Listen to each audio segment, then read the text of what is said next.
దేవునికి స్తోత్రం. యేసుక్రీస్తు ప్రభు కృపాసంగ ప్రియ సహోదరి సహోదరులకు మన ప్రభు అయిన యేసుక్రీస్తు వారి పరిశుద్ధ నామంలో మీ అందరికీ శుభాభివందనాలు తెలియచేస్తూ ఉన్నాను. యూట్యూబ్ ద్వారా, వాట్సాప్ ద్వారా దేవుని అమూల్యమైన మాటలు అనుదినం వింటున్న దేవుని బిడ్డలైన మీ అందరికీ నా హృదయపూర్వక వందనాలు తెలియజేస్తూ ఉన్నాను. దేవుని బిడ్డలు అందరూ బాగున్నారండి.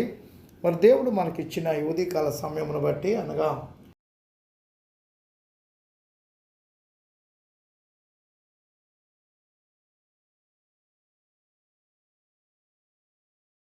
ఈ ఉదయకాల సమయంలో దేవుడు మనకిచ్చిన వాక్యము పరిశుద్ధ గ్రంథం నుండి భక్తుడైన దావీదు గారు రాసిన కీర్తన 17వ కీర్తన 9వ చరణాన్ని చదువుకుని ధ్యానించుకుందాం. ఒకడు తన కనుపాపను కాపాడుకున్నట్లు నన్ను కాపాడుము, నన్ను లయపరచగోరు దుష్టులను పోగొట్టి కాపాడుము, నన్ను చుట్టుకొను నా ప్రాణ శత్రువుల చేత చిక్కకుండను, నీ రెక్కల నీడ క్రింద నన్ను దాచుము. ప్రార్థన. పరిశుద్ధుడా, ప్రేమమేడ మా తండ్రి, వాక్యమైన దేవ నాతో మాతో మాట్లాడి మమ్మల్ని బలపరచుమని యేసుక్రీస్తు వారి నామంలో ప్రార్థించి వాక్యమును ధ్యానించుతున్నాము తండ్రి. ఆమెన్. ప్రభునందు ప్రియ దేవుని బిడ్డలారా, పరిశుద్ధ గ్రంథం నుండి కీర్తన గ్రంథము 17వ కీర్తన 9వ చరణంలో మనం చూస్తే ఇక్కడ మెయిన్ మాట మనకి కనబడుతూ ఉంది. ఏమనంటే, నీ రెక్కల మాటను నన్ను దాయుము. గమనించండి దేవుని బిడ్డలారా, చూస్తే మనం ఇక్కడ దేవునితో దావీదు గారికి ఉన్నటువంటి సంబంధాన్ని మొదటి 5 వచనాల కీర్తనలో దావీదు గారు తన శత్రువుల నుండి రక్షింపమని దేవుని ప్రార్థన చేస్తూ ఉన్నాడు. దేవుని సన్నిధిలో అంగలారుస్తూ ఉన్నాడు.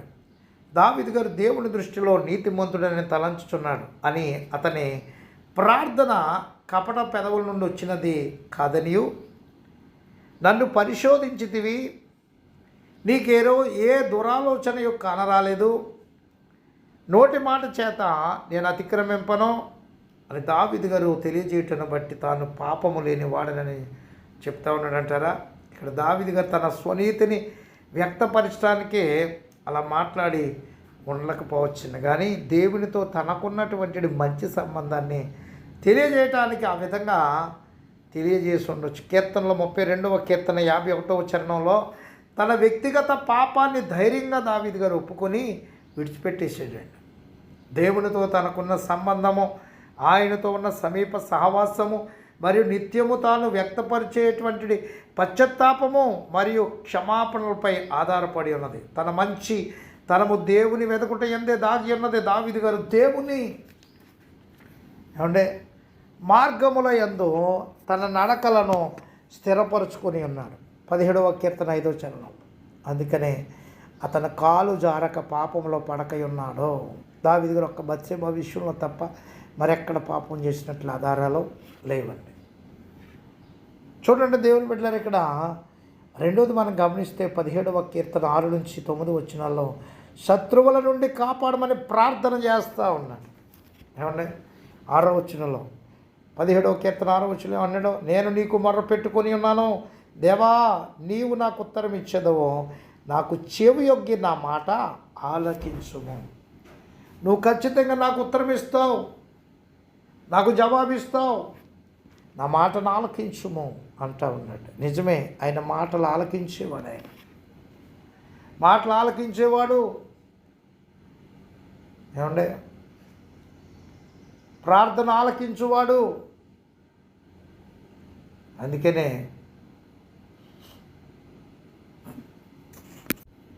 59వ అధ్యాయంలో యెషయా గ్రంథంలో రక్షింపనేరక ఉండినట్లు యెహోవా హస్తము కూర్చకాలేదు, విననేరక ఉండినట్లు యెహోవా చెవులు మందము కాలేదు. అయితే మీకును మీ దేవునికిని దోషములు అడ్డంగా వచ్చినాయి. అవి ఎప్పుడైతే తొలగించుకుంటామో ఆయన ఖచ్చితంగా ఆలకించేవాడు, రక్షించేవాడు, ఏమంటే తప్పించేవాడు, దాచేవాడు కూడా ఆయన. అందుకే తెలియచేస్తూ ఉన్నాడు ఇక్కడ, నేను నీకు మొర్ర పెట్టుకొని ఉన్నాను, దేవా నీవు నాకు ఉత్తరం ఇచ్చేదవు, నాకు చెవి యొగ్గి నా మాట ఆలకించమన్నాడు. 7వ వచనంలో నీ శరణు నుంచి వచ్చిన వారిని వారి మీదకి లేచి వారి చేతిలో నుండి నీ కుడి చేత రక్షించువాడా, నీ కృపాతిశయములను చూపుము, ఒకడు తన కనుపాపను కాపాడుకున్నట్లు నన్ను కాపాడుము, నన్ను లయపరచు గోరు దుష్టులను పోగొట్టి కాపాడము. నన్ను చుట్టుకుని నా ప్రాణ శత్రువుల చేత చిక్కకుండను. నీ రెక్కల నీడ క్రింద నన్ను దాచుము. నిజమే, ఒకనొక సమయంలో సౌలు చేతిలో పడవలసినటువంటి దావీదు గారు సౌలు చేతిలో పడకుండా ఎంతగానో దాచాడండి, కాచాడండి, కాపాడాడండి. అంతేకాకుండా సౌలు గారిని దావీదు గారికి అప్పగించాడు. సౌలు గారే దావీదు గారి చేతిలో పడేటట్టుగా దేవుడు చేశాడు. ఏమండి, ఒక గుహలో అతని వస్త్రపు చెంగును కోసే రీతిగా దావీదు గారికి సౌలుని అప్పగించాడు దేవుడు. ఒకనొక సమయంలో 3,000 మంది మధ్యన పడుకున్నా కానీ వాళ్ళందరికీ గాఢ నిద్ర కలగజేసి నీళ్ల బుడ్డిని అతని దగ్గర ఉన్నటువంటి అతని కత్తిని తీసుకుని వెళ్ళిపోయే రీతిగా దేవాతి దేవుడు సౌలుని దావీదు గారికి అప్పగించాడు తప్ప దావీదు గారిని పట్టుకోవాలని వెళ్ళిన సౌలుకి దావీదు గారిని అప్పగించలేదు. ఎందుకంటే దేవుడే దాశాడు. దేవునికి స్తోత్రం కలుగును గాక. 8వ వచనంలో చూస్తే 10వ వచనంలో చూస్తే వారు తమ హృదయమును కఠినపరుచుకొని ఉన్నారో, వారి నోరు గర్వంగా మాట్లాడును, మా అడుగు జాడలను గుర్తుపట్టి వారెప్పుడు మమ్మ చుట్టుకొని ఉన్నారు, మమ్మల్ని నేలను కూల్చుటకు గురి చూచుచున్నారు. వారు చీల్చుటకు ఆతురపడి సింహం వలెను, సాటైన స్థలములలో పొంచు కొదమ సింహం వలె వారు ఉన్నారు. ఏమండి, ఉన్నప్పటికీ వాళ్ళకి దేవుడే మాత్రం దావీదు గారిని అప్పగించలేదు. దుష్టుల్ని నాశనం చేయమని ఇక్కడ 13 నుంచి కనబడుతూ ఉందండి. యెహోవా లెమ్ము, వారిని ఎదుర్కొని వారిని పడగొట్టుము. దుష్టుని చేతిలో నుండి ఖడ్గము చేత నన్ను రక్షింపుము. లోకుల చేతిలో నుండి జీవిత కాలములోనే తమ పాలు పొందిన ఈ లోకుల చేతిలో నుండి నీ హస్తబలము చేత నన్ను రక్షింపుము. నీవు నీ దానములతో వారి కడుపు నింపుచున్నావు. వారి కుమారులు కలిగి తృప్తి నొందుదురు, తమ ఆస్తిని తమ పిల్లలకు విడిచిపెట్టుదురు చెప్తూ తెలియచేస్తూ దావీదు గారు చుట్టూ శత్రువులు ఉన్నారని, వారు అతన్ని నాశనం చేయవాలని తలంచారు. అట్టి పరిస్థితుల్లో దావీదు గారు తన బలం పైన సైన్యం పైన ఆధారపడక రక్షణ కొరకు దేవుణ్ణి ప్రార్థించుట ఎంత విశ్వాస జీవితానికి ఆదర్శవంతం అండి. మనం ఏ విధంగా కనుపాపను కాపాడుకునేదేమో అలాగూ దేవుడు కాపాడగలడని దావీదు గారి యొక్క గొప్ప విశ్వాసం. శ్రమలు, బాధలు, కష్టాలు, నష్టాలు, సమస్యల నుండి దేవుడు వెంటనే విడుదల కలిగజేయగలడు. కానీ కొన్నిసార్లు వాటిని మన జీవితాల్లో కొనసాగించడానికి అనుమతిస్తాడు. వాటి వెనక దేవుని గొప్ప ఉద్దేశం దాగి ఉందండి. సులభముగా బాధ నివారణ చేయక బాధలో వ్యాధిలో దేవుడు మనకు సహాయం చేసి మనలను మరింత విశ్వాసంలో బలపరిచి తనకు బిడ్డలుగా మార్చుకుంటాడు. నీ రెక్కల నీడ క్రింద నన్ను దాచుమన్నాడని ప్రార్థించడంలో దేవుని రెక్కల క్రింద ఉన్న భద్రత, సంరక్షణ, క్షేమం మరెక్కడ లభించదు. కోడి తన పిల్లలను రెక్కల క్రిందకి ఎలాగూ చేర్చుకొని సంరక్షిస్తుందో అలాగూ దేవుడు మనల్ని సంరక్షిస్తాడు.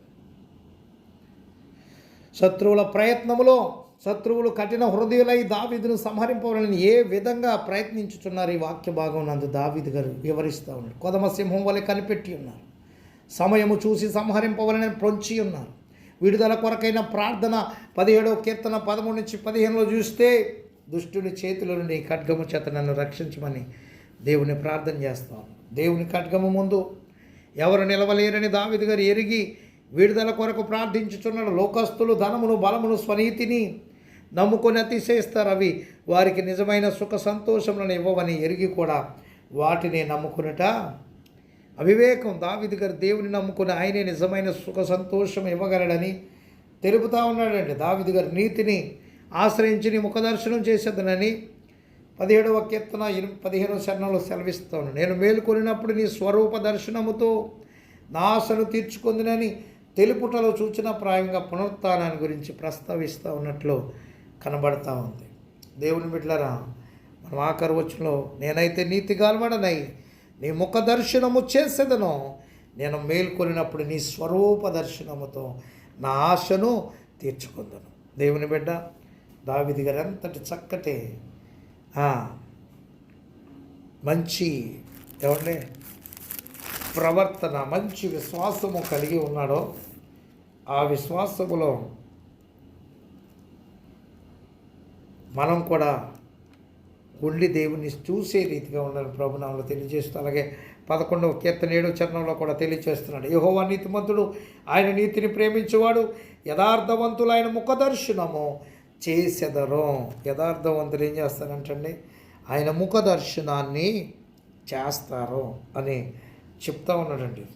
దేవుని బిడ్డలను గమనించండి, ఆయన ముఖ దర్శనం ఎవరు చేస్తారనంటే యథార్థవంతులు. అందుకనే మనలో ఉన్నటువంటి లోటుపాట్లన్నింటిని కూడా సరి చేసుకుని సవరించుకుని దేవునికి విధేయులుగా ఉండాలని ప్రభు నాకు తెలియజేస్తూ మాటలు ముగిస్తూ ఉన్న దేవుడి కొద్ది మాటలు మన వెనుకడిలో దీవించునుగా. కామెంట్ తండ్రి కుమార పరిశుద్ధాత్మ త్రియేక దేవుని దీవెన మనెల్లరకు తోడై ఉండి కాపాడునుగాక. ప్రభు పనిలో మీ ఆత్మీయ సహోదరుడు పాస్టర్ ఎలీషా రాజు మస్కట్ నుండి. God bless you all.